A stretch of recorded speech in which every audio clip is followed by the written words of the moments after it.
पैर के नाखून खींचते थे, उंगलियों के नाखून खींचते। और कई बार क्या होता था, कई कई गांवों में इकट्ठे लोग हो जाते थे संघर्ष करने के लिए, तो बर्फ की सिल्लियों पर लोगों को नंगा लिटाकर ऊपर से बैंत की मार मारते थे अंग्रेज।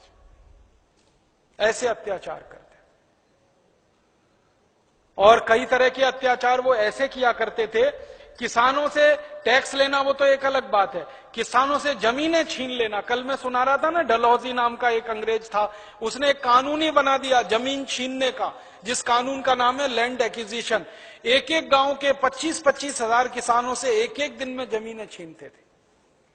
तो जमीनें छीनने का अत्याचार, मां बहन बेटियों के साथ बलात्कार का अत्याचार, पैसे की लूटमार का अत्याचार, धर्म परिवर्तन का अत्याचार, ऐसे सब तरह के अत्याचार अंग्रेज और ईस्ट इंडिया कंपनी कर रहे थे।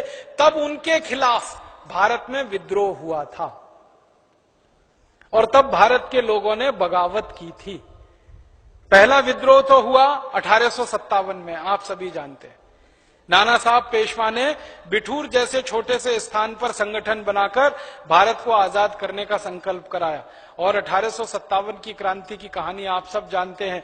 मंगल पांडे ने एक अंग्रेज अधिकारी को गोली मारी थी, मेजर ह्यूसन को, ढेर हो गया। उसके बाद कुछ अंग्रेजों ने पकड़ लिया और 8 दिन बाद मंगल पांडे को फांसी पे चढ़ा दिया।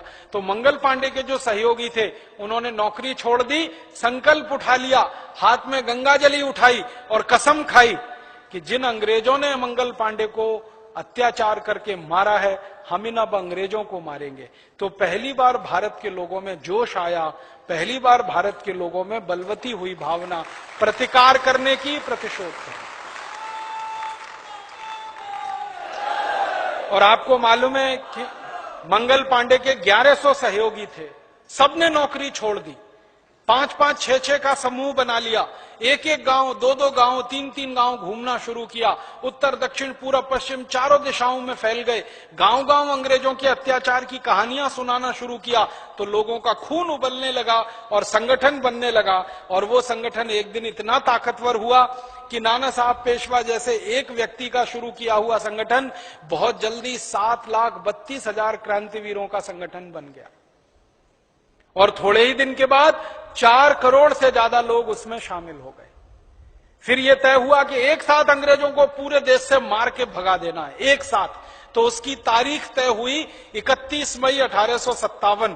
पूरे देश में अंग्रेजों के साथ विद्रोह होगा, बगावत होगी और हर जगह जो अंग्रेज मिलेगा उसको मार डाला जाएगा। ये 4.5 करोड़ भारतवासियों ने संकल्प ले लिया, 4.25 करोड़, सॉरी। और उसमें से गलती क्या हो गई? गलती ये हो गई कि 31 मई 1857 की तारीख तय हुई एक साथ पूरे देश में बगावत करने की, लेकिन यहां मेरठ में कुछ क्रांतिकारियों ने 20 दिन पहले ही उस बगावत को शुरू कर दिया। 10 मई 1857 गड़बड़ ये हो गई। माने अति उत्साह जो है ना, बहुत खतरनाक होता है। जब तय हुआ कि पूरे देश में 31 मई को एक साथ विद्रोह करेंगे अंग्रेजों के खिलाफ, तो मेरठ में 10 मई को करने की कोई जरूरत नहीं थी। लेकिन मेरठ में कुछ जाट समूह के लोग थे जिन्होंने पूरा आओ न देखा ताओ अंग्रेजों पर चढ़ बैठे और 10 मई शाम को 5 बजे पूरे मेरठ शहर के हर अंग्रेज के घर में उन्होंने आग लगा दी। अंग्रेज घर के साथ जलकर मर गए और पूरा मेरठ 1.5 दिन में अंग्रेजों की गुलामी से आजाद हो गया। जो अंग्रेज घरों में से निकलकर भागे ना, उनको जाट समूह की महिलाओं ने हंसिए से काट डाला, गर्दन काट दी। आप जानते हैं जब अत्याचार बहुत होता है ना, तो आदमी फिर होशो हवास खो देता है। वैसे भारत के लोग अहिंसावादी हैं, चींटी को भी नहीं मारते, मक्खी को भी नहीं मारते, कहते हैं चींटी मारेंगे तो पाप लगेगा। हम कितने अहिंसावादी हैं, अपने घर में सवेरे सवेरे झाड़ू लगाते हैं ना, वो झाड़ू के नीचे भी चींटी आके ना मर जाए इसके हिसाब से झाड़ू बनाते हैं। वो आपने देखा भारत की जो झाड़ू होती है आगे से खुली हुई होती है, पीछे से एकदम बंद होती है। वो खुला हुआ इसलिए रखते हैं कि चींटी आए तो बीच में से निकल जाए, मरे नहीं। इतने अहिंसावादी हैं, सवेरे झाड़ू लगाएंगे तो चींटी भी नहीं मरनी चाहिए। लेकिन जब अपने पे आ गए और होशो हवास खो दिया और गुस्सा और प्रतिशोध की भावना इतनी बढ़ गई, तो मेरठ की महिलाओं ने अंग्रेजों के गर्दन काट दिए हंसिए से। तो ये इस बात को बताता है कि किसी भी समाज की, किसी भी समूह की परीक्षा नहीं लेनी चाहिए कभी भी।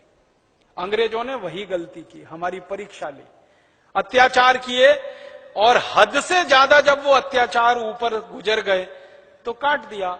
1.5 दिन में पूरा मेरठ अंग्रेजों से आजाद हो गया। फिर दिल्ली में हुआ, दिल्ली 5 दिन में आजाद हो गई। दिल्ली में 13,000 से ज्यादा अंग्रेजों को मार डाला हिंदुस्तानियों ने 5 दिन।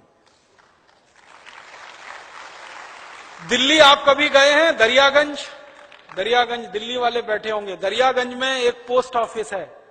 ये पोस्ट ऑफिस लाल खून का केंद्र बन गया था उस जमाने।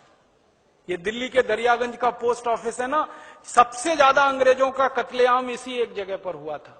कारण क्या था कि जहां पोस्ट ऑफिस है वहां चर्च हुआ करता था, तो ज्यादा अंग्रेज वहां प्रार्थना करने के लिए आया करते थे।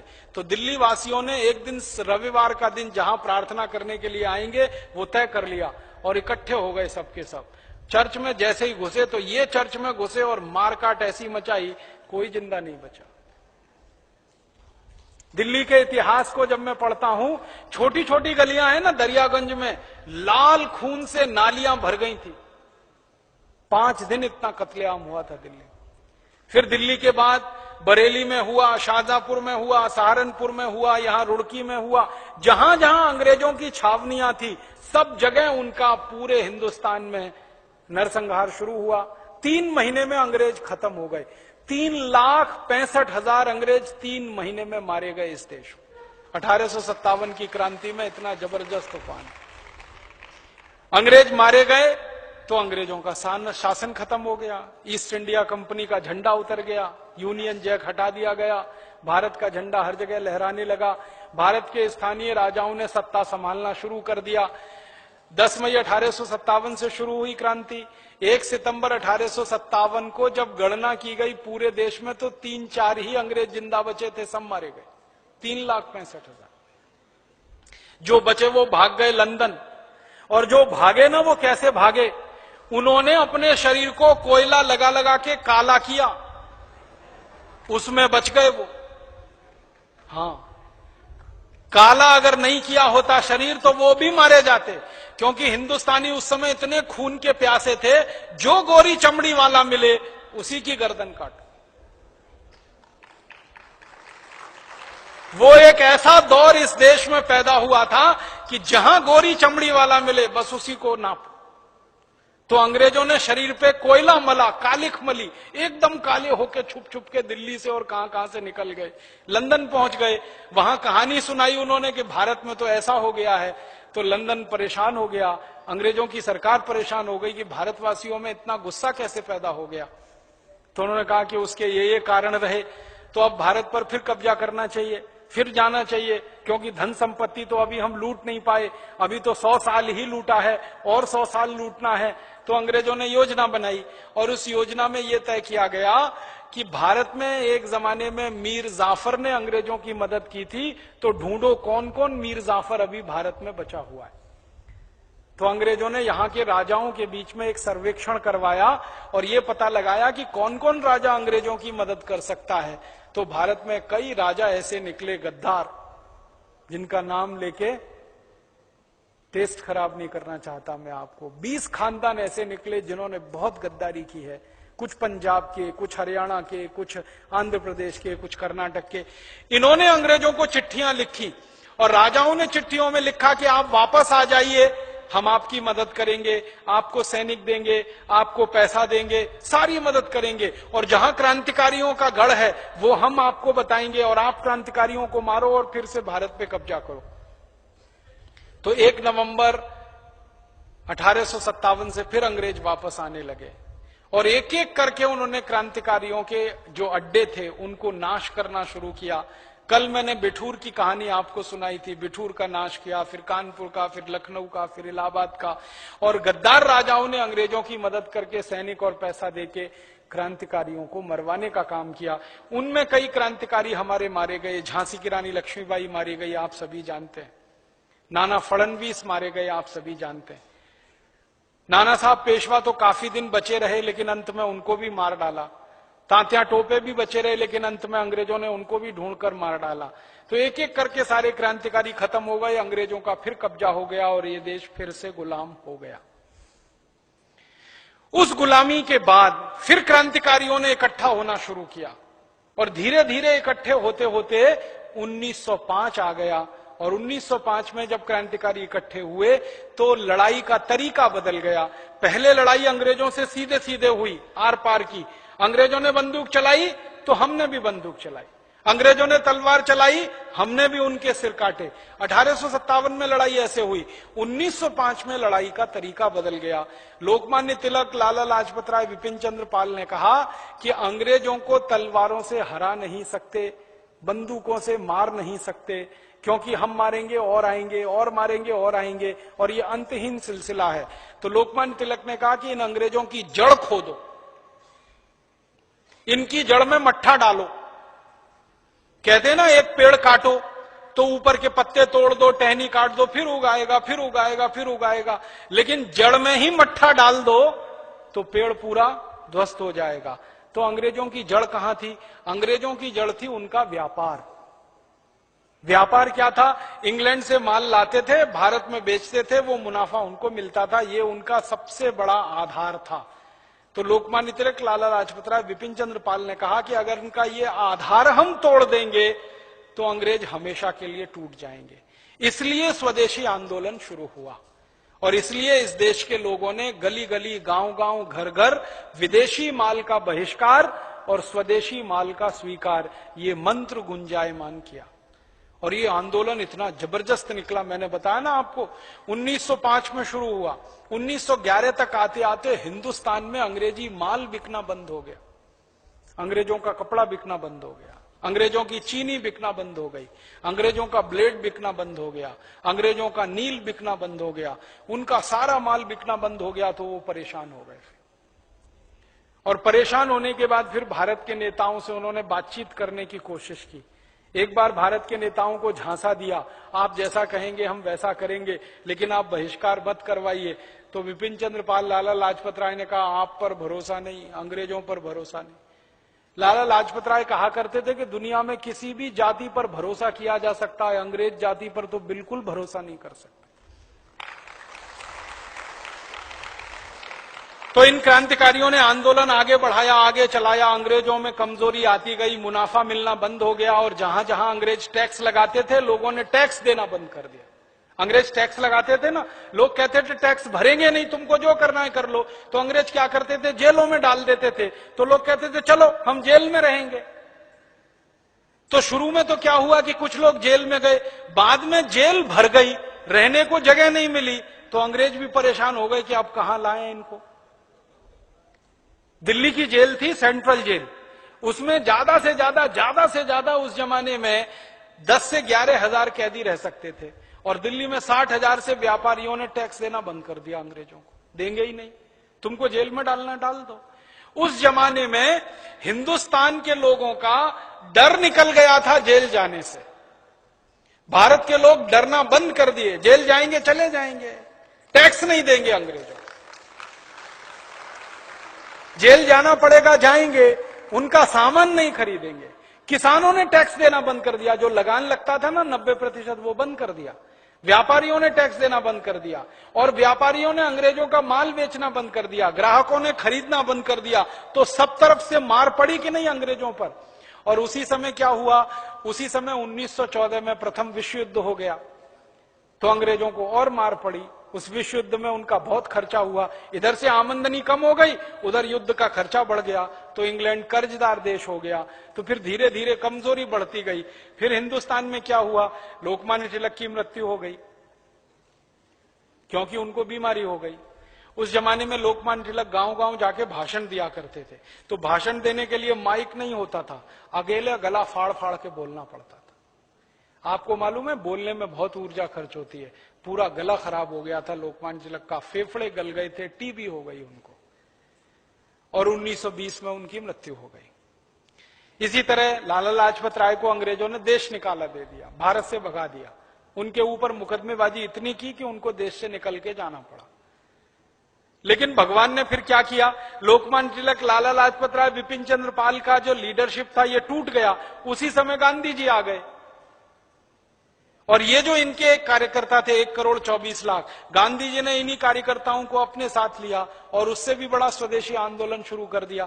गांधी जी ने एक कदम आगे बढ़ के क्या किया कि हम विदेशी कपड़े की तो होली जलाएंगे, खुद अपने हाथ से चरखा काट कर सूती खादी कपड़ा बनाएंगे और वही पहनेंगे।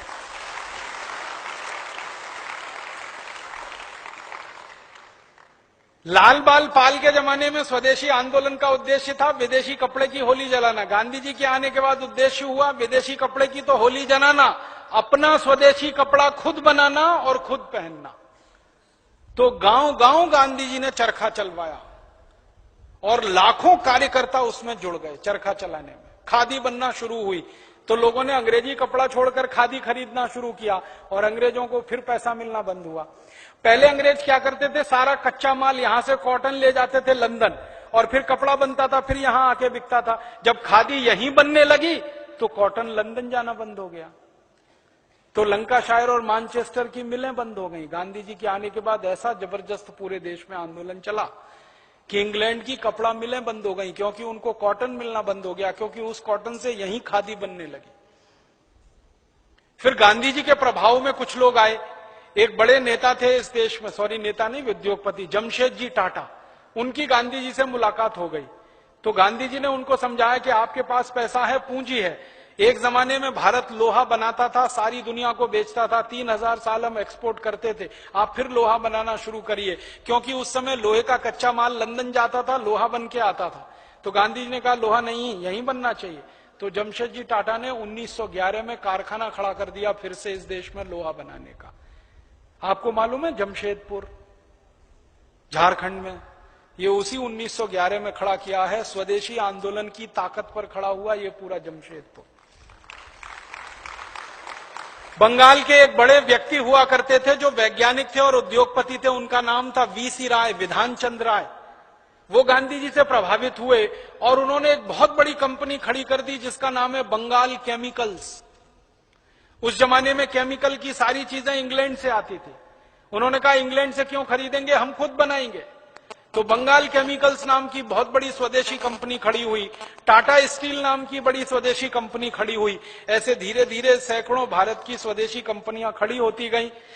अंग्रेजों का माल बिकना धीरे धीरे बंद होता गया। बाद में कहानी आई 1930 में नमक सत्याग्रह हुआ, उसमें अंग्रेजों की और ज्यादा कमर टूटी। फिर 1942 में भारत छोड़ो हो गया, उसमें तो अंग्रेज पूरी तरह से खत्म हो गए, क्योंकि 1942 में दूसरा विश्व युद्ध चल रहा था, उसमें अंग्रेजों की बुरी तरह से मार कर रहा था हिटलर। तो हिटलर ने इतना पीटा अंग्रेजों को कि इनके सारे पैर उखड़ गए। फिर 1942 में अंग्रेजों ने तय कर लिया कि हम भारत छोड़कर चले जाएंगे, अब यहां हम रह नहीं पाएंगे, क्योंकि जब उनका माल नहीं बिकेगा तो यहां रह के करेंगे क्या। तो ये स्वदेशी आंदोलन की ताकत ने 1942 में अंग्रेजों को मजबूर कर दिया और 1947 में अंग्रेज 15 अगस्त को भारत छोड़कर भाग गए। ये कहानी स्वदेशी आंदोलन की। तो इस कहानी को इतने विस्तार से मैंने क्यों सुनाया, ताकि आप इस कहानी को दूसरों को सुना सकें। हम जब लोगों से कहेंगे ना स्वदेशी की बात करेंगे, स्वदेशी का आग्रह करेंगे, तो लोग पूछेंगे भाई क्यों, तो उनसे कहो कि ये स्वदेशी आंदोलन हमारी आजादी का आधार है, हमारी स्वतंत्रता का आधार है, हमारे क्रांतिकारियों का बीज मंत्र है। इसी स्वदेशी की ताकत पर हमने देश की आजादी पाई है, इसलिए स्वदेशी का आग्रह हमारे जीवन में होगा। अब ये तो हो गई कहानी आजादी के पहले की। अब थोड़ी बाद की कहानी बता। आजादी आ गई, देश में हमारी सरकार बन गई, पंडित जवाहरलाल नेहरू देश के प्रधानमंत्री बन गए। जब वो प्रधानमंत्री बने तो कैबिनेट की बैठक हुई, उसमें ये बात आई कि भाई देश का विकास करना है तो क्या करें। देश का विकास करना है ना, अपने रास्ते पे अपने तरीके से चलाना है, स्वदेशी बनाना, स्वावलंबी बनाना है, तो क्या करें। तो देश में उद्योग धंधे होने चाहिए कि नहीं। बेकारी कम हो, गरीबी कम हो, तो उद्योग धंधे हो, अपना माल हम खुद बनाएं, दूसरों के सामने हाथ ना फैलाएं, पूरा उत्पादन होना चाहिए। तो उद्योग धंधों के लिए पैसे चाहिए। खजाना देखा तो खाली था, पैसे थे ही नहीं। क्यों, अंग्रेजों ने लूट लिया सारा। और जो थोड़ा बच गया था पैसा, वो पाकिस्तान के बंटवारे में देना पड़ा। आपको मालूम है 55 करोड़ रुपया थोड़ा बच गया था हमारे पास, वो पाकिस्तान का बंटवारा हुआ तो अंग्रेजों ने ऐसा समझौता करवाया कि वो 55 करोड़ पाकिस्तान को देना पड़ा, तो अपने खजाने में कुछ था नहीं। अब सरकार के सामने समस्या क्या आई कि उद्योग लगाना है, व्यापार करना है, पैसे है नहीं, तो क्या करें, तो कहीं से पैसे लाओ। तो वहां फिर एक दूसरी गलती हुई। दूसरी गलती क्या हुई कि अगर पैसे नहीं है और पैसे लाने हैं तो रास्ता यह अपनाना चाहिए कि पैसे अपने यहां पैदा करो, पूंजी का उत्पादन करो। पूंजी का उत्पादन कहां होता है? खेती से। आप जानते हैं पूंजी जो है ना, कैपिटल, वो खेत में से पैदा होती है, कारखाने में से नहीं। वो कैसे होती है? हम खेत में एक बीज डालते हैं गेहूं का, तो उसका बाल बनता है ना, पौधा बनता है, पक जाता है, फिर काटते हैं तो कितने गेहूं के दाने निकलते हैं? 60, 70, 80 इतने ही निकलते हैं ना। एक दाना डाला 60 पैदा हो गए, एक दाना डाला 70 हो गए, एक दाना डाला 80 हो गए। तो दाना तो हमने एक डाला और पैदा हो गए 80 दाने, तो जो 79 दाने ज्यादा हुए वो पूंजी बन गई हमारी। खर्चा किया एक दाने का, पैदा हो गए 80 दाने। कई कई जगह तो भारत में गेहूं के ऐसे बीज हैं जहां एक बीज डालो तो 125 गेहूं के दाने निकलते हैं बाल में। एक मैंने देखा मध्य प्रदेश में, एक बीज डालो तो 150 दाने निकलते हैं, एक बाल में 3 बाल निकलती है। तो पूंजी पैदा होती है धरती में से। धरती माता है जो खेती में इतना उत्पादन देती है, उसमें से पूंजी पैदा होती है। तो क्या करना चाहिए था उस समय जब भारत सरकार के सामने यह समस्या आई कि कारखाने लगाने, उद्योग करना, व्यापार करना, पैसे की जरूरत है, तो खेतों की तरफ ध्यान देना चाहिए था, किसानों को सुविधाएं देनी चाहिए थी, किसानों को बढ़ावा देना चाहिए था, किसान पूंजी पैदा करके देते और उस पूंजी से हम देश का विकास करते। लेकिन हमारे नेताओं ने गलती कर दी। गलती क्या कर दी? किसानों की तरफ ध्यान नहीं दिया, खेतों की तरफ ध्यान नहीं दिया, पूंजी के लिए विदेशों से कर्ज मांगना शुरू कर दिया। जिस हिंदुस्तान ने अपने इतिहास में कभी किसी देश से कर्ज नहीं लिया था, उस हिंदुस्तान ने आजादी के बाद 1952 में पहली बार दुनिया से कर्ज मांगा। आपको यह सुनकर बहुत दुख होगा कि 1947 तक हम दुनिया में ऐसे देश थे जिसके ऊपर कर्जे का 1 रुपया नहीं था। फिर 1952 में हमारी सरकार ने विदेशी कर्ज लेना शुरू कर दिया। कर्ज लेना शुरू कर दिया तो कर्ज देने वालों ने अपनी शर्तें हमारे ऊपर लगाना शुरू कर दिया। आप किसी से भी कर्ज लेंगे तो फोकट में तो नहीं देगा वो। आप बैंक से कर्ज मांगने जाते हैं ना, तो बैंक अपनी शर्त बताता है कि नहीं? ऐसे ही हमने विश्व बैंक से कर्ज मांगा, विश्व बैंक ने अपनी शर्त बताना शुरू किया। और उनकी शर्तें क्या थी? उनकी शर्तें ये थी कि जिस मुद्रा में भारत हमसे कर्ज लेगा उसकी कीमत बढ़नी चाहिए। मतलब भारत कर्ज लेगा अगर डॉलर में, तो डॉलर की कीमत बढ़नी चाहिए। भारत कर्ज लेगा अगर स्टर्लिंग पाउंड में, तो स्टर्लिंग पाउंड की कीमत बढ़नी चाहिए। भारत अगर कर्ज लेगा फ्रेंच में, फ्रैंक में, फ्रांस की करेंसी फ्रैंक, तो उसकी कीमत। तो जो भी विदेशी मुद्राओं में हमने कर्ज लेना शुरू किया, उन मुद्राओं की कीमत बढ़ती गई और उस कीमत को बढ़ाने के लिए भारत की सरकार ने अपने रुपए की कीमत को गिराना शुरू कर दिया। 1952 में रुपए की कीमत गिरी। 1947 15 अगस्त को 1 रुपया 1 डॉलर के बराबर था, 1 रुपया 1 स्टर्लिंग पाउंड के बराबर था, 1 रुपया 1 फ्रेंच फ्रैंक के बराबर था। लेकिन 1952 आते आते 7 रुपया डॉलर हो गया। फिर हमने दोबारा 1957 में कर्ज लिया, फिर 1962 में लिया, फिर 1967 में लिया, फिर 1972 में लिया, फिर 1977 में लिया, फिर 1982 में लिया और 1982 के बाद हर साल कर्ज लेना शुरू कर दिया। पहले 5-5 साल में एक बार कर्ज लेते थे, फिर 1982 के बाद हर साल 1983, 1984, 1985 हर साल कर्ज लेना शुरू किया। और कई कई प्रधानमंत्री तो ऐसे आए महानुभाव इस देश में, जिन्होंने पुराने कर्जे का ब्याज देने के लिए नया कर्ज ले लिया। ऐसे भी प्रधानमंत्री आए, उन्होंने कर्जों के सारे रिकॉर्ड तोड़ दिए। परिणाम क्या हुआ? कर्ज बढ़ता गया। और 1991 से इस देश में एक नीति चल पड़ी जिसका नाम आप जानते हैं, उदारीकरण। अंग्रेजी में कहते हैं उसको लिबरलाइजेशन, हिंदी में उदारीकरण। फिर एक नीति है वैश्वीकरण, ग्लोबलाइजेशन। मैंने इस नीति का नाम बदल के रखा है उधारीकरण। कर्ज लेना, उधार लेना, कर्ज लेना, उधार लेना, कर्ज लेना, उधार लेना। जितने प्रधानमंत्री आए सबने अंधाधुंध कर्ज लिया, तो बढ़ते बढ़ते बढ़ते बढ़ते अब कर्ज बहुत अधिक हो गया। और इन सरकारों ने क्या किया, विदेशी कर्ज लिया, देश के अंदर से भी कर्ज लिया, दोनों तरफ से कर्ज ले लेके विकास करने की नींव डाल दी। सबसे खराब काम हुआ कर्ज लेकर विकास करना। हमारे भारत की परंपरा क्या है, जितनी लंबी चादर उतने लंबे पांव, ये भारत की परंपरा है। अगर हमारे पास कम पैसे हैं तो कम पैसे में ही काम चलाओ, कर्जा लेके मत आओ, ये भारत की परंपरा। लेकिन सरकारों ने इसका उल्टा कर दिया। उन्होंने कहा कि चादर अगर बड़ी नहीं है तो उधार की चादर ले आओ। तो कर्ज ले लेके देश के ऊपर इस समय लगभग 18 लाख करोड़ रुपए का तो विदेशी कर्ज हो गया, केंद्र सरकार और राज्य सरकारों पर। और लगभग 18 लाख करोड़ का ही देशी कर्ज हो गया। माने इस समय देश 36 लाख करोड़ के कर्जे में दबा हुआ है। अगर आप हिसाब निकालेंगे तो एक एक हिंदुस्तानी 36,000 रुपए का कर्जदार है। ये स्थिति हो गई।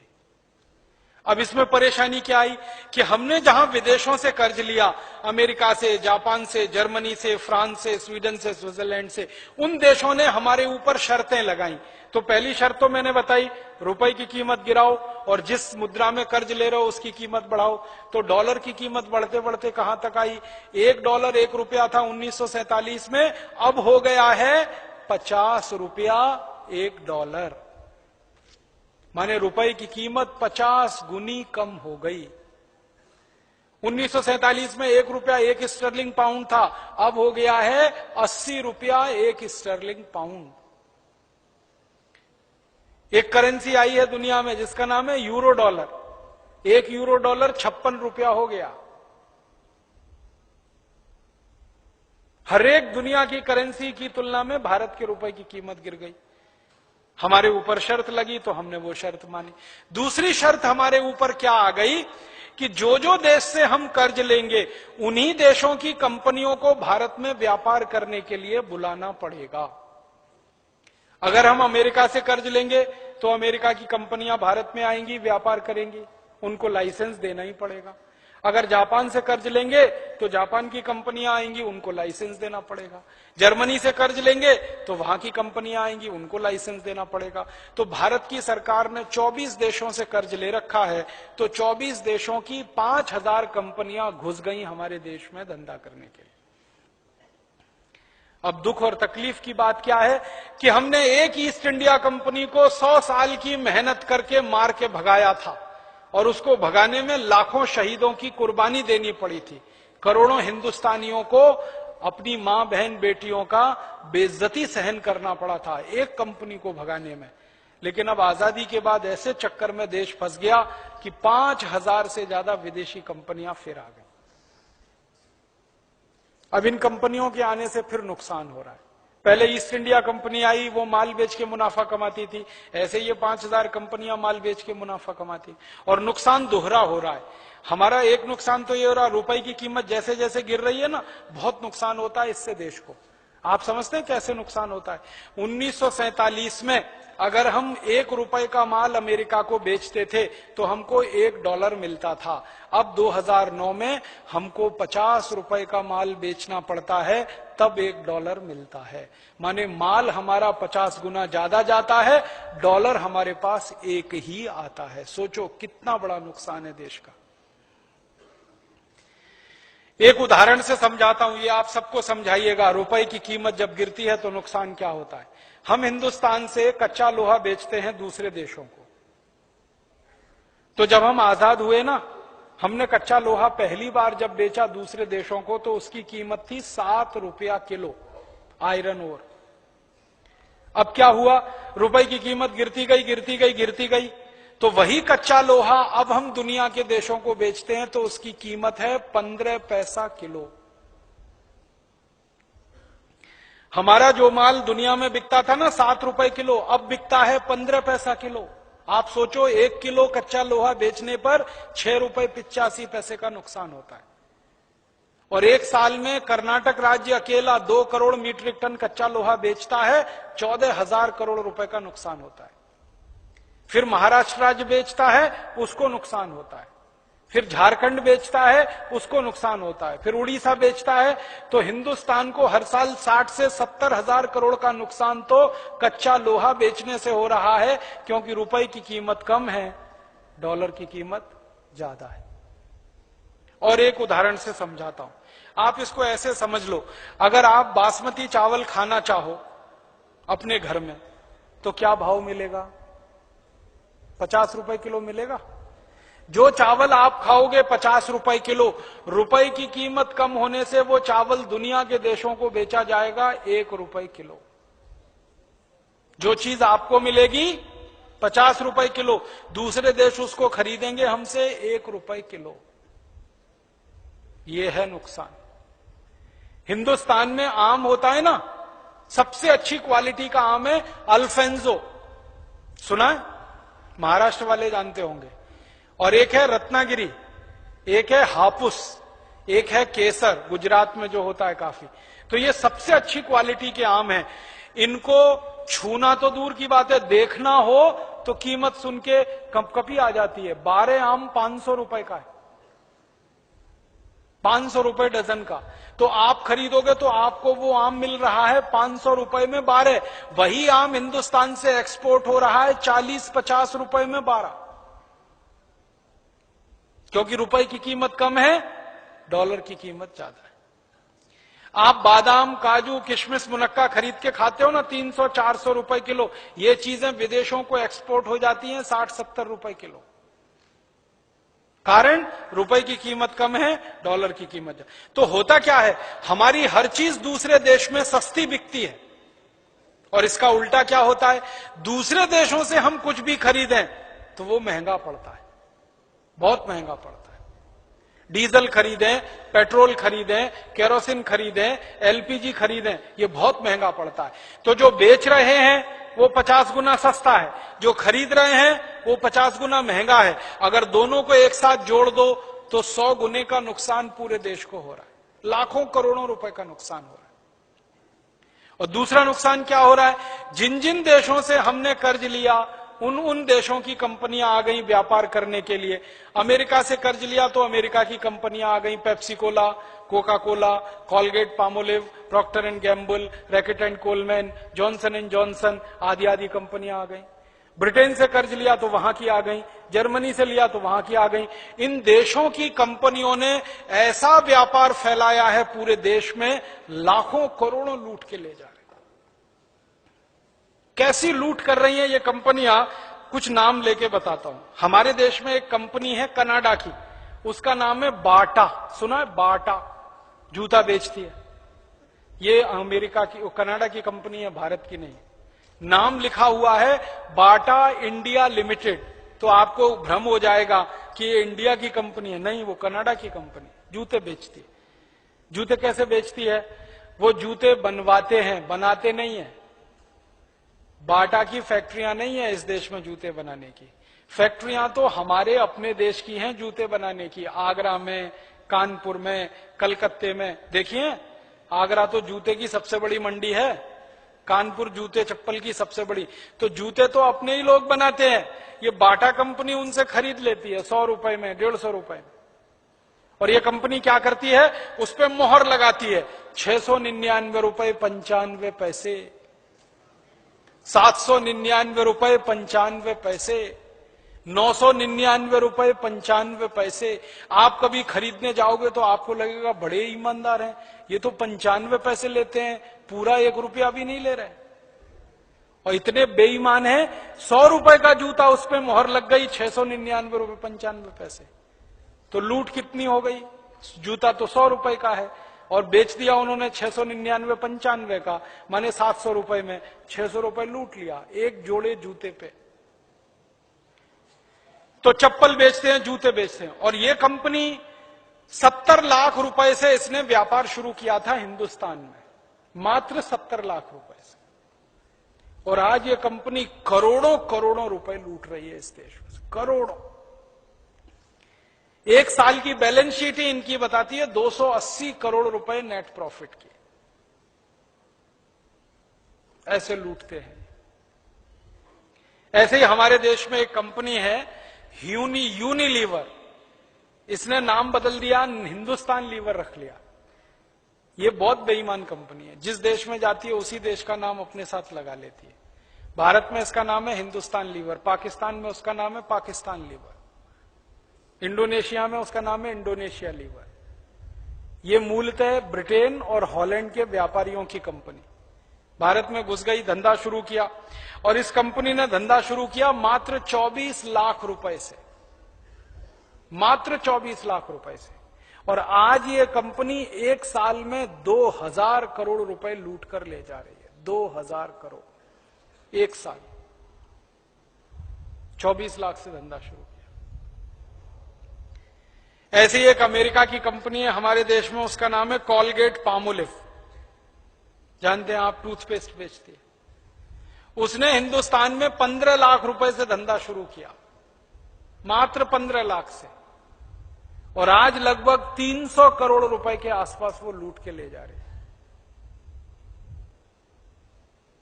और ऐसे ही मैं बताता जाऊं तो 5000 कंपनियां हैं। 2-4 मैंने आपको बताया। बहुत जल्दी इस विषय पर एक पुस्तक छप रही है जो आपको मिलेगी, उसमें सारा डिटेल है। तो ऐसी ये सारी कंपनियां हिंदुस्तान में थोड़ी थोड़ी पूंजी से धंधा शुरू करके हजारों करोड़ रुपए कमा रहे हैं। एक साल में हिंदुस्तान से ये सारी कंपनियां जो 5000 हैं, कोई जूता बेच रही है, कोई साबुन बेच रही है, कोई मंजन बेच रही है। जैसे कॉलगेट पामोलिव टूथपेस्ट और टूथ पाउडर बेचती है, बाटा जूता बेचती है, Hindustan Lever Lux Lifebuoy Liril Rexona ये साबुन बेचती है, नहाने का, कपड़ा धोने का। ऐसे ही जॉनसन एंड जॉनसन है, वो कुछ दवाएं बेचती है। पार्क डेविस है, वो दवाएं बेचती है। तो दवाएं बेचने वाली, कॉस्मेटिक्स बेचने वाली, टॉयलेटरीज के आइटम बेचने वाली 5000 से ज्यादा कंपनियां हैं। और एक साल में इस देश का 2,32,000 करोड़ रुपए लूटती हैं कुल मिला के। 2,32,000 करोड़। मुझे तकलीफ इस बात की है कि पहले अंग्रेज हमको लूटते थे तो डकैती करते थे, घर में घुसते थे, मारामारी करते थे, बंदूक चलाते थे, तलवार चलाते थे और लूट के ले जाते थे। अब ये कंपनियां दूसरे तरह की डकैती करती, ये बंदूक नहीं चलाती, तलवार नहीं चलाती, ये आपका दिमाग खराब करके लूट के ले जाती। और हम खुशी से लुटवाते हैं इनसे अपने आप। पहले मजबूरी में लुटते थे, अब मजे में लुट रहे हैं। कैसे? इन कंपनियों ने हिंदुस्तानियों की एक कमजोरी पकड़ ली है। हमारी एक बड़ी भारी कमजोरी है। वो पता है कमजोरी क्या है? अगर कोई हमको बार बार झूठ बोलता रहे, हम थोड़े दिन में उसको सच मानने लगते। ये हमारी बहुत बड़ी कमजोरी है। ये विदेशी कंपनी वाले क्या करते हैं? टीवी पे विज्ञापन दिखाते हैं, सवेरे से शाम तक विज्ञापन दिखाते हैं। 1 बार, 2 बार, 10 बार, 20 बार, 50 बार, 100 बार, 200 बार, 1000 बार, बार बार। और आप देख देख के इतने पागल हो जाते हैं कि चुपचाप वो चीज खरीद के ले आते हैं बिना सोचे समझे। और विज्ञापन कैसे आता है? आप टीवी का चैनल खोलो तो सबसे पहले विज्ञापन देखना पड़ेगा। कोई भी चैनल खोल लो, आपको अगर समाचार देखना है, आज तक खोल लो, स्टार न्यूज खोल लो, जी न्यूज खोल लो, कोई भी न्यूज खोल लो। होता क्या है? न्यूज आती है 2 मिनट, विज्ञापन आता है 3 मिनट। 2 मिनट न्यूज, 3 मिनट विज्ञापन, 2 मिनट न्यूज, 3 मिनट विज्ञापन, 2 मिनट न्यूज, 3 मिनट विज्ञापन, 2 मिनट न्यूज, 3 मिनट। अब होता अंत में पता है क्या है? न्यूज तो भूल जाती है, विज्ञापन याद हो जाता है। क्योंकि न्यूज तो बदलती रहती है ना, हर 2 घंटे 3 घंटे में तो भूल गए। विज्ञापन सबको याद हो गया, परमानेंट याद हो गया। मैं बहुत लोगों से पूछता रहता हूं जो रोज न्यूज देखते हैं कि भाई कल क्या समाचार देखा, तो कहते हैं याद नहीं। फिर उनसे पूछो विज्ञापन क्या देखा, तो वो याद है, ठंडा मतलब कोका कोला, तुरंत याद आ जाता है विज्ञापन, क्योंकि दिमाग में घुस गया बार बार बार बार बार बार। तो हम हिंदुस्तानी क्या करते हैं, इनका विज्ञापन देख देख के माल खरीद लेते हैं, और विज्ञापन इस तरह से बनाते हैं जिसमें लोगों का विवेक शून्य हो जाता है। एक विज्ञापन है, विदेशी कंपनी है, लाइफ बॉय साबुन बेचती है। क्या विज्ञापन आता है, लाइफ बॉय है जहां, अच्छा अब आप सोचो कि लाइफ बॉय है जहां तंदुरुस्ती है वहां, इसका माने तंदुरुस्ती लाइफ बॉय से आ रही है, तो रोटी पानी क्यों कर रहे हो भाई, खाना क्यों खा रहे हो, लाइफ बॉय लगाओ, रगड़ रगड़ के नहाओ, तंदुरुस्ती आती रहेगी। और आप बताओ, तंदुरुस्ती का साबुन लाइफ बॉय हो सकता है? तंदुरुस्ती का आधार दूध हो सकता है, दही हो सकता है, सब्जियां हो सकती हैं, चावल हो सकता है, आटा हो सकता है, गेहूं हो सकता है, लाइफ बॉय कब से हुआ?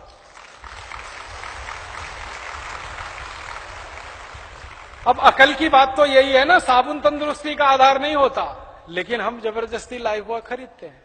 एक जमाना था कि कोई लाइफ बॉय नहीं खरीदता था, आज इस कंपनी का 7 करोड़ लाइफ बॉय साल में बिक जाता है, और लोग रगड़ रगड़ के नहाते हैं इस उम्मीद में कि आज तंदुरुस्त हो जाएंगे, कल हो जाएंगे, परसों हो जाएंगे, 20 दिन बाद हो जाएंगे।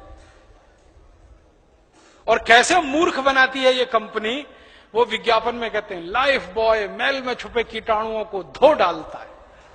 मैल को नहीं धोता, मैल में छुपे हुए कीटाणुओं को धोता है, और कीटाणुओं को मारता नहीं है, धोता है।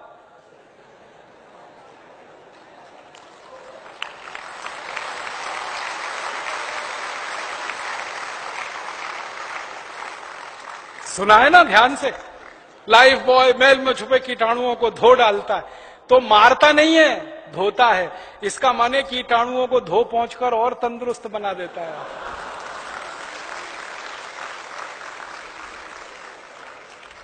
अब ये मूर्खता है कि नहीं? इस मूर्खता में सारा देश परेशान है।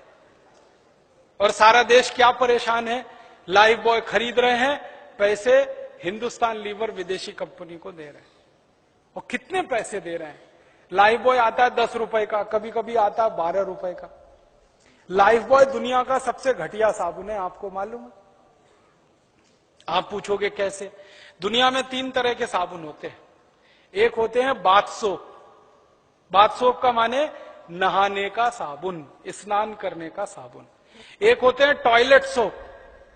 टॉयलेट सोप माने हाथ धोने का साबुन, संडास घर में से निकले तो हाथ धोने का साबुन, टॉयलेट सोप। और एक होता है कार्बोलिक सोप। कार्बोलिक सोप का माने है जानवरों को नहलाने का साबुन। लाइफ बॉय कार्बोलिक सोप है। ये वो खुद कहते हैं, कंपनी वाले कहते हैं, मैं नहीं कहता। कंपनी डिक्लेयर करती है कि ये बाथ सोप नहीं है, टॉयलेट सोप नहीं है, ये कार्बोलिक सोप है। और यूरोप के देश में लाइफ बॉय से कुत्ते नहाते हैं, बिल्लियां नहाती हैं, गधे नहाते हैं। और उस लाइफ बॉय से हिंदुस्तान के 7 करोड़ लोग रगड़ रगड़ के नहाते हैं। ऐसा दिमाग खराब हमारा हुआ ये विज्ञापन देख। और ये जो कार्बोलिक सोप है ना, ये बनता कैसे है इसको भी जान लो। बाथ सोप बनाते हैं, ये हिंदुस्तान लीवर का बाथ सोप है, जैसे लक्स, जैसे लिरिल, जैसे रेक्सोना। इसी का एक साबुन है पियर्स, तो वो सब बाथ सोप है। उसको बनाने के बाद ये कुछ और साबुन बनाते हैं, जैसे रिन, उसी का है, जैसे सर्फ। तो कपड़ा धोने का साबुन बनाया, नहाने का साबुन बनाया, उन दोनों को बनाने के बाद जो कचरा बच गया उससे कार्बोलिक सोप बनाया लाइफ बॉय। और वो सबसे ज्यादा बिकता है इस देश में। जो सबसे घटिया साबुन है वो सबसे ज्यादा बिकता है। इसके घटिया होने का प्रमाण क्या है? साबुन में केमिकल जितना ज्यादा, साबुन उतना ही घटिया। और केमिकल, उसमें जो सबसे खराब केमिकल है जो आपकी त्वचा को खराब करता है, मैं आपको उसका प्रमाण देता हूं। आप लाइफ बॉय से नहाइए, नहाने के बाद जब शरीर सूख जाए ना, तो नाखून से ऐसे लाइन खींचिए, सफेद रंग की लाइन खींच जाएगी। कैसे खींची? लाइफ बॉय के केमिकल कचरे ने आपकी त्वचा के तेल को पूरी तरह से सुखा दिया, तो त्वचा एकदम रूखी और सूखी हो गई। और जिनकी त्वचा रूखी और सूखी होती है और बार बार आप उस पर साबुन रगड़ेंगे तो एक दिन आपको एक्जिमा होने ही वाला है, सोराइसिस होने ही वाला है, चमड़े के रोग होने ही वाले हैं आपको। तो लाइफ बॉय लगा लगा के त्वचा को रूखा बना रहे हैं, फिर चमड़े के रोग आ रहे हैं, चमड़े के रोग आ रहे हैं तो फिर उनको ठीक करने के लिए डॉक्टरों के पास जा रहे हैं, फिर उनकी दवाएं खा रहे हैं, फिर उन दवाओं से शरीर पर साइड इफेक्ट आ रहा है, फिर उसके लिए इलाज करा रहे हैं। क्या घन चक्कर में फंस गए हम। और मैंने इस कंपनी की बैलेंस शीट में से एक दिन हिसाब निकाला, एक लाइफ बॉय बनाने में इस कंपनी का मुश्किल से 2 रुपया खर्च होता है और उसको ये 10-12 रुपए में बेच लेती है। मुनाफा इस कंपनी का सैकड़ों नहीं हजारों % में। ऐसे ये काम करते। इस कंपनी का एक साबुन है ना पियर्स, वो तो 25-30 रुपए का है, 6-6.25 रुपए में बनता है, 25-30 में ये कंपनी बेच लेती है उसको। इस कंपनी का एक वॉशिंग पाउडर है ना, 19-20 रुपए किलो में बनता है और उसको ये कंपनी 150 रुपए किलो तक बेच लेती है वॉशिंग पाउडर को। ऐसे लूट रही है ये कंपनी। और हर साल मैंने बताया ना 2000 करोड़ रुपए जा रहे हैं आपके मेरे खून पसीने की कमाई के। तो क्या करना चाहिए? तो वही करना चाहिए जो कभी लोकमान्य बाल गंगाधर तिलक ने किया था, वही करना चाहिए जो लाला लाजपत राय ने किया था, वही करना चाहिए जो विपिन चंद्र पाल ने किया था।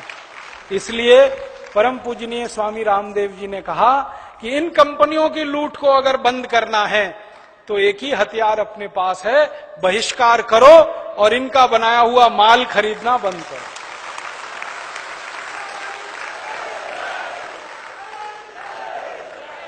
करेंगे ना? तो आज के बाद भारत स्वाभिमान का कोई भी सेनानी, आज के बाद भारत स्वाभिमान का कोई भी कार्यकर्ता, आज के बाद भारत स्वाभिमान का कोई भी सहयोगी, कोई भी समर्थक हिंदुस्तान लीवर कंपनी का एक भी सामान नहीं खरीदेगा। यही हमारा संकल्प है।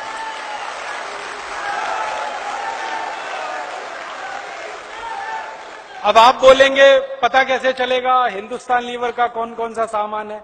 वो अपनी पुस्तक है ना जीवन दर्शन, उसमें पीछे पूरी सूची छपी है। लक्स, हाँ आपके पास है, Lux, Lifebuoy, Liril, Rexona, Pears, Camay, Palmolive, Dove, ये सब विदेशी साबुन है, खरीदना नहीं है इनको, पूरा बहिष्कार करना। अब आप बोलेंगे फिर करना क्या है? देशी साबुन खरीदो। देशी साबुन सब जगह मिलते हैं, अपने पतंजलि योगपीठ का भी बनता है अब तो देशी साबुन, वो आपको मिल जाएगा स्वदेशी साबुन। आपके गांव-गांव, शहर-शहर में बहुत सारे स्वदेशी साबुन हैं, उनको आप खरीद सकते हैं। सूची में सबका नाम दिया है, निरमा है, नीमा है, मैसूर संदल है, चंद्रिका है, मेडिमिक्स है, कुटीर है, बहुत सारे स्वदेशी साबुन है। अपना पतंजलि योगपीठ का साबुन है, कांति नाम है उसका, तेजस नाम है उसका, तो अपने हैं और अपने गांव में भी हैं। तो सारे स्वदेशी साबुन उपलब्ध हैं, आप उनको खरीदो। और मेरी बात मानो तो और एक कदम आगे बढ़ो, बिना साबुन के ही नहाओ, साबुन लगाने की जरूरत ही नहीं। आप बोलोगे कैसे नहाएं? जब स्नान करते हो ना तो शरीर को खूब अच्छे से रगड़ लो, मैल सब निकल जाता, पानी से नहा लो। और एक तरीका है, तौलिया होती है ना, तौलिया गीला करके उससे रगड़ लो, पानी से नहा लो, साबुन की जरूरत नहीं। और एक अच्छा तरीका है, थोड़ा बेसन ले लो, बेसन, चने का आटा, उसमें दूध मिला लो, उसका पेस्ट बना लो, उसको रगड़ के नहा लो, साबुन की जरूरत नहीं। एक बहुत अच्छी मुल्तानी मिट्टी आती है, गांव-गांव मिलती है, मुल्तानी मिट्टी को पानी में भिगो दो, सवेरे तक नरम हो जाएगी, रगड़ के नहा लो, साबुन की जरूरत नहीं। नहीं तो दूध से नहा लो। अच्छा ये बताओ, हम जब किसी बड़े बुजुर्ग के पांव छूते हैं तो वो क्या कहते हैं? दूधो नहाओ, आशीर्वाद देते हैं कि नहीं? कभी किसी ने ये कहा दूधो नहाओ या लाइफ बॉय लगाओ पूतों फलो, लक्स लगाओ पुत्रियां फलो? नहीं कहा ना। सब बोलते हैं दूधो नहाओ पूतो फलो, तो दूध से नहाओ, बुजुर्गों की इतनी तो मानो। तो आप बोलोगे जी दूध बड़ा महंगा है, साबुन से सस्ता है। साबुन आता है 100 ग्राम 15 रुपए का, तो 1 किलो कितने का हुआ? 150 रुपए का। 1 किलो दूध आता है 20 रुपए का, साबुन से सस्ता है। और नहाने में दूध जो है ना, 1 चम्मच खर्च होता है। हाँ, एक बार के नहाने में 1 ही चम्मच दूध लगता है। मैं तरीका बताता हूं आपको, कल नहा लेना या घर जाके नहा लेना। 1-2 चम्मच दूध लेना, बिना गर्म किया हुआ कच्चा दूध लेना, उसको शरीर में लगाना, जैसे तेल लगाते हैं ना, तेल लगा के हल्की हल्की मालिश करना। तो दूध की सबसे बड़ी विशेषता है, जैसे ही लगाओगे तो सारे मैल और गंदगी को बाहर निकाल देता है। आपको मालूम है, बड़े बड़े, सुनो, बड़े बड़े जो ब्यूटी पार्लर्स है ना, 5 स्टार, वहां पे लोग जाते हैं मिल्क क्लिंजिंग कराने के लिए। मिल्क क्लिंजिंग समझते हैं? दूध से चेहरे की सफाई करवाना। अगर वो दूध से चेहरे को साफ करा सकते हैं, तो आप दूध से शरीर साफ क्यों नहीं कर सकते? बस अंतर इतना है कि 5 स्टार ब्यूटी पार्लर में मिल्क क्लिंजिंग 500 रुपए में होती है। मैं फोकट में बता रहा हूं आपको। नहा के देखो दूध से, थोड़ा 2 चम्मच दूध ले लो, मैं बहुत बार नहाता हूं। 2 चम्मच दूध ले लो, लगा लो तेल की तरह से, तो सारा मैल गंदगी निकल जाएगा। फिर पानी से डाल दो, तो सारा मैल और गंदगी आपकी आंखों से जाता हुआ दिखाई देगा। आप देख लो, गंदगी निकालने के लिए स्नान किया जाता है। और गंदगी निकालने की सबसे ज्यादा ताकत दुनिया में अगर किसी एक चीज में है तो वो दूध है। इसलिए हमारे देश में दूध से नहाया जाता है और दूध से नहलाया जाता है। तो आप भी नहाओ। अब इसका फायदा क्या होगा? साबुन विदेशी नहीं बिकेंगे, और या नहाना है तो देशी साबुन से नहाओ, तो पैसा देश के बाहर नहीं जाएगा। मैंने हिसाब निकाला था कि सब लोग साबुन लगाना बंद करें और उतने रुपए से दूध खरीद के नहाना शुरू करें, तो करोड़ों किसानों को फायदा होने लगेगा, दूध की बिक्री बढ़ जाएगी। अब दूध की बिक्री बढ़ेगी तो दूध की मांग बढ़ेगी, दूध की मांग बढ़ेगी तो ज्यादा गाय पालनी पड़ेगी, ज्यादा भैंस रखनी पड़ेगी। ज्यादा गाय भैंस पालेंगे तो पशुधन बढ़ेगा, पशुधन बढ़ेगा तो उनका गोबर ज्यादा मिलेगा, गोबर ज्यादा मिलेगा तो खाद ज्यादा बनेगी, खाद ज्यादा बनेगी तो खेतों में पड़ेगी, और खेतों में पड़ेगी तो सोना उपजेगा।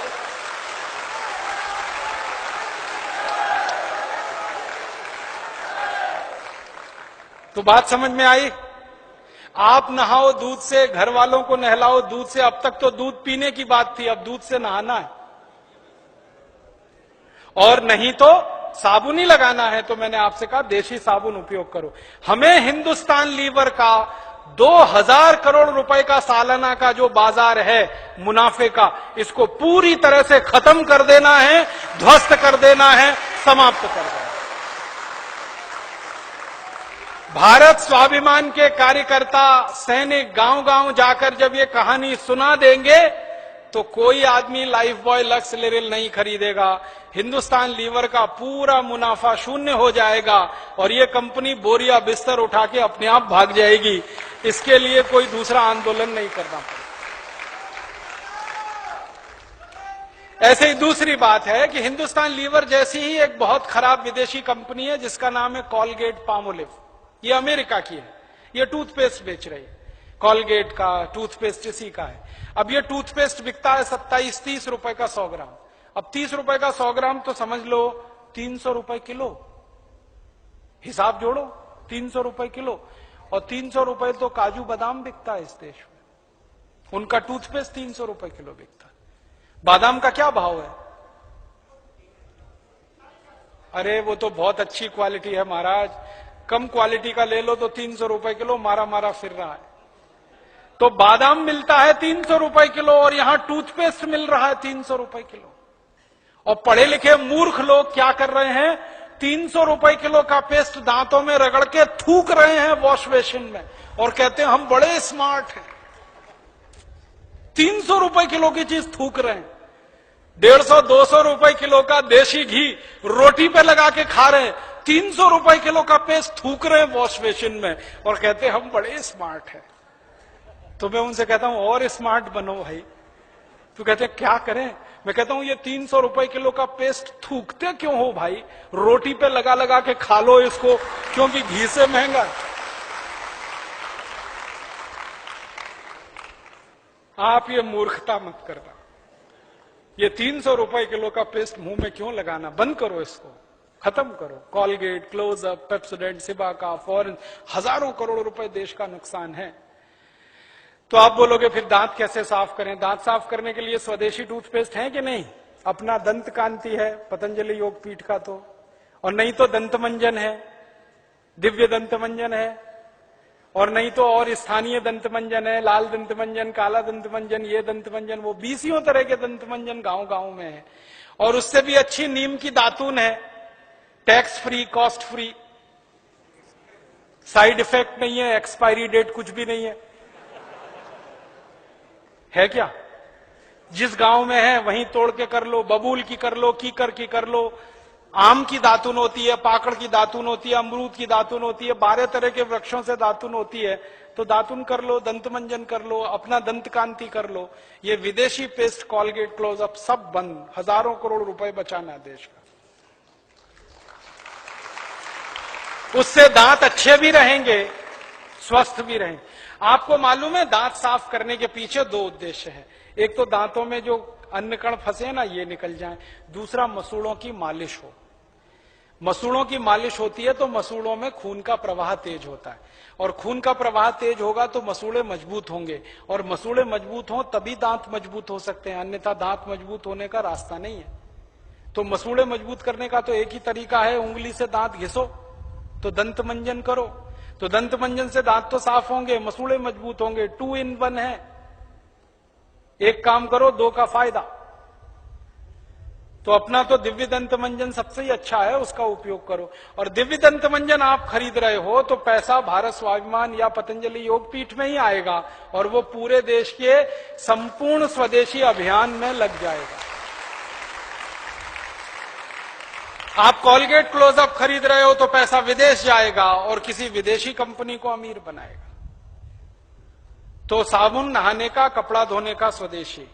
और कपड़ा धोने का साबुन में विशेष रूप से आपसे कहना चाहता हूं, जब देशी कपड़ा धोने का साबुन खरीदो ना तो वो साबुन खरीदना जिससे कपड़ा धोने में कम से कम पानी खर्च होता है, क्योंकि पानी की एक एक बूंद कीमती है। आपको मालूम है, अभी हम डिटर्जेंट पाउडर ले आते हैं, वॉशिंग पाउडर ले आते हैं, इसमें कपड़े को धोते ही जाओ, झाग निकलना बंद ही नहीं होता कभी।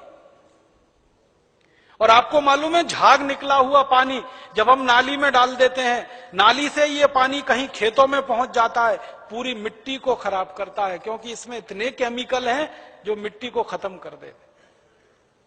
इसलिए कपड़ा धोने के लिए डिटर्जेंट पाउडर, वॉशिंग पाउडर ज्यादा इस्तेमाल मत करना। कौन सा साबुन इस्तेमाल करना? वो बट्टे वाला साबुन आता है ना, पीला पीला सफेद सफेद, ऑयल केक, दिल्ली में खूब बनता है, मेरठ में खूब बनता है, जगह जगह बनता है, वो इस्तेमाल करना, क्योंकि उससे कम से कम पानी में कपड़े धोए जा सकते हैं। और उस वो ऑयल केक में फायदा पता है क्या है? उसमें तेल है। अब तेल वाला पानी जब आप फेंकोगे तो ये पानी खेत में जाएगा, ये कोई नुकसान नहीं करेगा, क्योंकि तेल सरसों में से निकला है या नारियल में से निकला है या सोयाबीन में से निकला, आया तो मिट्टी से ही है ना, तो बायोडिग्रेडेबल है। इसलिए कपड़ा धोने के साबुन को इस्तेमाल करना बट्टे वाला, डिटर्जेंट पाउडर, डिटर्जेंट के कप। और इसी तरह से आप और अपने घर में थोड़ा परिवर्तन लाना। विदेशी जो क्रीम पाउडर, लिपस्टिक है, नेल पॉलिश है, कॉस्मेटिक्स है, ये सब निकालो बाहर। फेयर एंड लवली, क्लियर सिल, क्लियर टोन, इरेस्मिक, इमामी, पॉन्ड्स, ये सब हटाओ, सब विदेशी। बहुत महंगी है, लूट हो रही है इसमें। फेयर एंड लवली का भाव मालूम है? 25 ग्राम है 40 रुपए, 50 ग्राम 80 रुपए, 100 ग्राम 160 रुपए, 1 किलो 1600 रुपए। अब 1600 रुपए किलो की क्रीम लगाओ मुंह पे, उससे अच्छा 4 किलो बादाम खरीद के खाओ।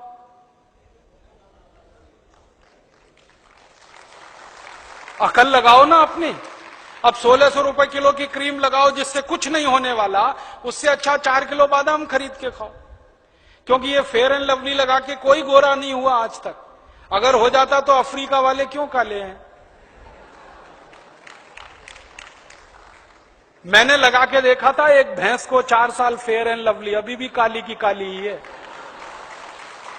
दुनिया में कोई आदमी फेयर एंड लवली लगा के गोरा हुआ नहीं और होने की दूर दूर तक संभावना नहीं, क्योंकि जो आदमी काला और गोरा होता है ना, उसका सिद्धांत ही अलग है। हमारे खून में एक केमिकल होता है, उसका नाम है मेलेनिन।